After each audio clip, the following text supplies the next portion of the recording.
என்ன சரளாக்கா, பையனுக்கு காலேஜில் சீட்டு கேட்டியா? கிடச்சிச்சா? எப்படி கிடைக்கும்? அப்பா சிஎம்னு சொன்னால் கிடைக்கும். ஒரு 1000 ரூபா எழுதிக்கிறேன், நாளைக்கே வா, காலேஜ் சீட்டு வாங்கி தரேன் நான்.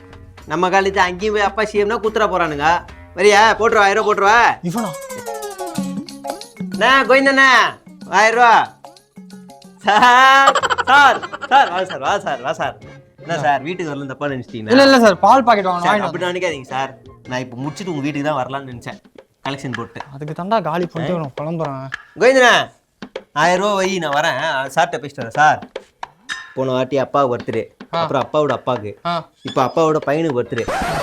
ஆனால் பயங்கரமாக பண்ணும் சார். இப்போ எங்களை மாதிரி யங்ஸ்டர்ஸ் எல்லாம் வெறி மாதிரி பண்ணோம். கட் அவுட்டே சரிஞ்சு விழுற அளவுக்கு தாராளமா பண்ணுங்க சார், ஒன்றும் பிரச்சனை இல்லை சார்.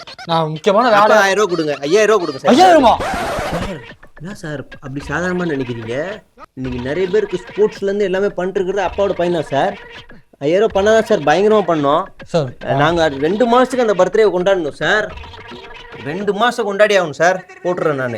5000 ரூபா வாங்கிட்டு போய் என்ன சார் சார், பாதாள சாக்கடை கரெக்டாக போதில்லை, வீட்டுக்குள்ளேருந்து சாக்கடை போய் போதில்லை.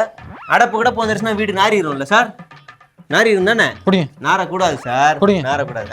போயிட்டா சார். சார் அடுத்த மாதம் ஒரு பால்க்கு திறக்கிறதுக்கு அப்பாவே நேரில் வராரு.